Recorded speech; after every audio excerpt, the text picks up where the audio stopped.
Hello everyone, hi, I am Des Kumar and I am faculty of mathematics and this question is from logarithm topic और चलिए आज हम लोग इसका solution देखते हैं। तो क्वेश्चन दिया हुआ है कि x plus 1 to the power log x plus 1 base 10 equal to 100 into x plus 1। जब आप इस प्रॉब्लम को सॉल्व करने के जाएंगे तो सबसे पहले आपके माइंड में क्या ख्याल है कि कहीं ना कहीं ये अकेले जो बेस है लेकिन इसका पावर लॉग है, तो ये दोनों अगर किसी न किसी तरह इधर इवैल्यूएट हो जाए, किसी न किसी तरह कैंसिल हो जाए, तभी जाकर लॉग्स का वैल्यू निकल पाएगा, अन्यथा ये निकल नहीं पाएगा। तो इसके लिए आपके मन में पहले ख्याल क्या आती है कि मैं इस पावर में जो लॉग लगा हुआ है इस लॉग को किस तरह रिमूव करें। तो रिमूव करने का क्या टेक्निक है कि रिमूव करने का मेरे मन में जो एक आइडिया आ रही है तो ये है कि हम दोनों तरफ क्या लेते हैं, लॉग ले लेते हैं। जब दोनों तरफ लॉग लेंगे तो ऑब्वियसली हमें बेस इससे लेना पड़ेगा, तो लेते हैं हम। तो log x plus 1 whole to the power log x plus 1 base 10 है। मैं दोनों तरफ लॉग ले रहा हूं तो मैं बेस 10 ले लेता हूं। अगर मैंने इधर बेस 10 लिया है तो राइट साइड में भी हमें बेस 10 लेना पड़ेगा। तो log 100 x plus 1 और इधर का मैंने बेस 10 लिया।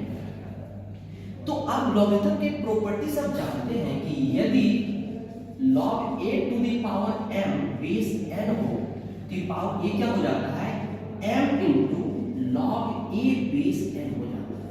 अब लॉगरिथम की प्रॉपर्टी से भली भांति परिचित है। तो सेम चीज यहां पर आपको देखने को मिल रहा है, ये इस पर पावर क्या है, log x plus 1 बेस 10 है। तो ये इधर क्या हो जाएगा, मल्टीप्लाई हो जाएगा log x plus 1 बेस 10। फिर इधर क्या बचेगा आपका log x plus 1 बेस 10। तो इधर आपको क्या देखने को मिलती है कि log x 100 into x plus 1। तो आप log के प्रॉपर्टी से आप ये भली भांति जानते हो कि log a into b base something रहे तो ये क्या हो जाता है, log a base m plus log b base m हो जाता है। ये आप log की प्रॉपर्टी से जानते हैं।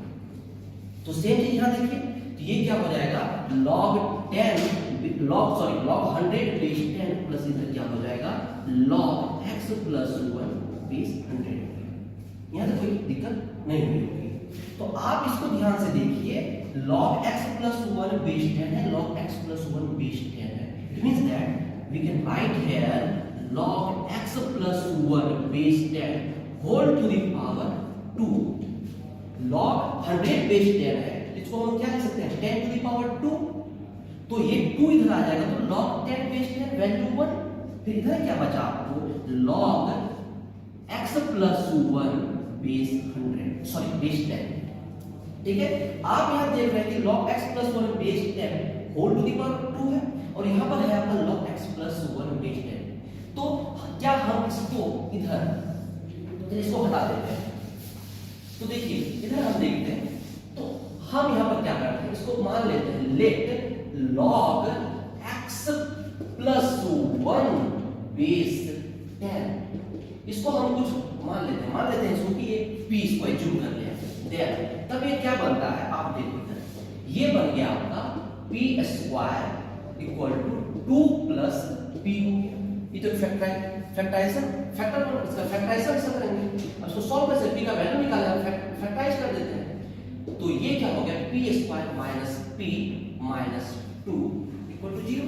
अब इसको हम नॉर्मली फैक्टराइज कर सकते हैं। फैक्टराइज कैसे करेंगे, p माइनस 2 और p प्लस 1।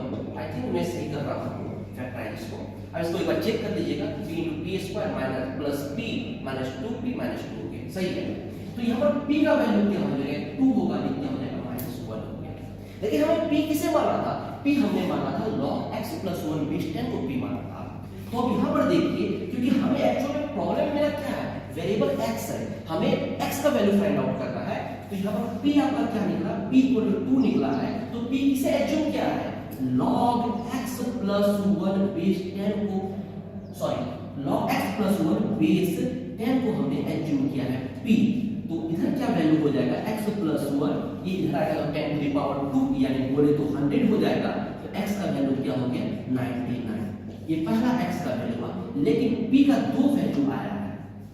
आप देख सकते हैं एक p का वैल्यू है -1, तो p से एज्यूम किया है log x plus 1 base 10 equal to -1, तो x plus 1 equal to 10 to the power इधर आएगा क्या -1, यानी बोले तो 1/10। अब जब आप इसे सॉल्व करोगे 1/10 -1, तो देखिए 1/10 -1 क्या हो गया -9/10 हो गया, तो इसका वैल्यू क्या हो जाएगा -9/10 हो गया। ये x का वैल्यू है, x का दो वैल्यू निकलेगा, एक 99 और एक -9/10।